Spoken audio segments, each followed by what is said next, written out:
ಈಗ ಅವ್ರು ಯಾಕೆ ರಾಜೀನಾಮೆ ಕೊಡಬೇಕು ಅಂತ ಹೇಳಿದ್ರೆ ಅವ್ರನ್ನೇ ಕೇಳ್ತೀನಿ, ನಿಮ್ಮ ಆಡಳಿತವೂ ಪರಿಶುದ್ಧವಾಗಿರಬೇಕು ಅಥವಾ ನಿಮ್ಮ ಬಟ್ಟೆ ಮಾತ್ರ ಪರಿಶುದ್ಧವಾಗಿದ್ರೂ ಸಾಕು?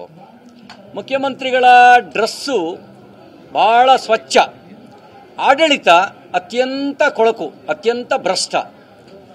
ಅವರು ಲಾ ಗ್ರಾಜ್ಯುಯೇಟು, ಕಾನೂನು ಪದವೀಧರರು, ವಕೀಲರಾಗೂ ಕೆಲಸ ಮಾಡಿದ್ದಾರೆ. ಅವರಿಗೆ ನೀವು ಪ್ರಶ್ನೆ ಕೇಳಿ, ಯಾವುದೋ ಕಾಲದಲ್ಲಿ ಯಾರ್ದೋ ಜಾಗ ನಿಮ್ಮ ಬಾವ ಮೈದ GPA ಮಾಡ್ಕೊಳ್ತಾರೆ.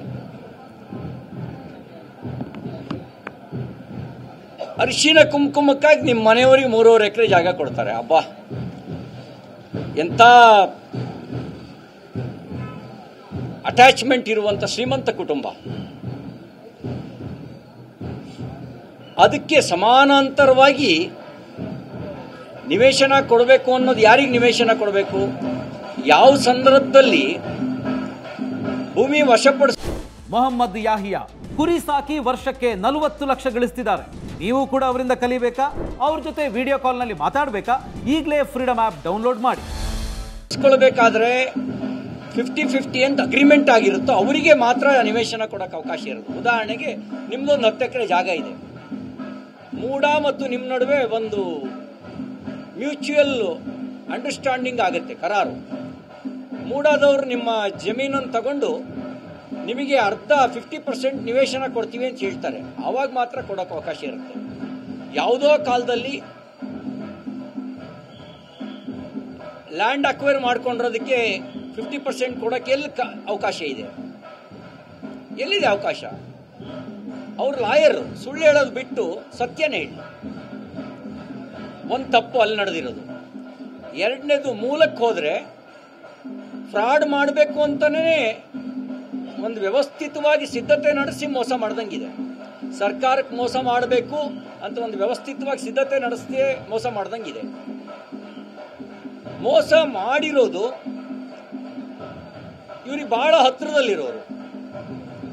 ಆ ಕಾರಣಕ್ಕೆ ಇವ್ರು ರಾಜೀನಾಮೆ ಕೊಡಬೇಕು. ಇವ್ರು ಪ್ರಭಾವಿಯಾಗಿರೋ ಕಾರಣಕ್ಕೆ ಅಷ್ಟು ಸುಲಭವಾಗಿ ಫೈಲ್ ಮೂವ್ ಆಯ್ತು. ಇವ್ರು ಹೇಳ್ಬೋದು ನಾನೇನು ಪತ್ರ ಬರೆದಿಲ್ಲ ಅಂತ. ನೀವು ನಿರಾಕರಿಸಬೇಕಿತ್ತಲ್ಲ, ನಥಿಂಗ್ ಡೂಯಿಂಗ್ ಅನ್ಬೇಕಿತ್ತಲ್ಲ.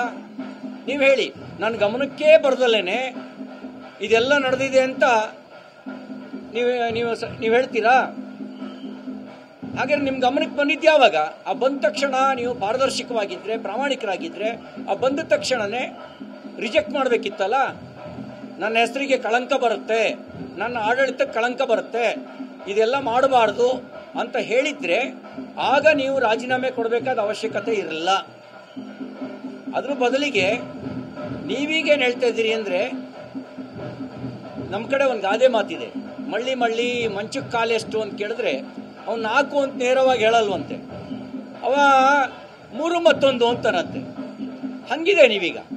ನನಗೇನು ಸಂಬಂಧ ಇಲ್ಲ, ಆದರೂ ನಮ್ಮ ಮನೆಯವರಿಗೆ ಅರಿಶಿಣದ ರೂಪದಲ್ಲಿ, ಅರಿಶಿಣ ಕುಂಕುಮದ ರೂಪದಲ್ಲಿ ಬಂದ್ಬಿಟ್ಟಿದೆ ಅಂತ. ಮತ್ತೆ ನಿಮ್ಮ ತವರು ಜಿಲ್ಲೆನಲ್ಲಿ ಸಾವಿರಾರು ಕೋಟಿಗಳ ಅಕ್ರಮ ನಡೆದಿರೋದು. ಯು ಆರ್ ಚೀಫ್ ಮಿನಿಸ್ಟರ್, ನೀವು ಒಬ್ಬರು ರಾಜ್ಯದ ಮುಖ್ಯಮಂತ್ರಿ. ನೀವು ಜವಾಬ್ದಾರಿ ಹೊರದೇ ಇದ್ರೆ ಯಾರು ಹೊರಬೇಕು ಜವಾಬ್ದಾರಿನ? ಯಾರು ಹೊರಬೇಕು ಹೇಳಿ? ಈಗ ನೀವು ಇದನ್ನ ಇನ್ನೊಂದು ಅರ್ಕಾವತಿ ರೇಡಿಯೋ ಹಗರಣದ ತರ ಮುಚ್ಚಾಕ್ಬಹುದು ಅಂತ ಭಾವಿಸಿದಿರಿ. ನಾವು ಮುಚ್ಚಾಕಕ್ ಬಿಡಲ್ಲ.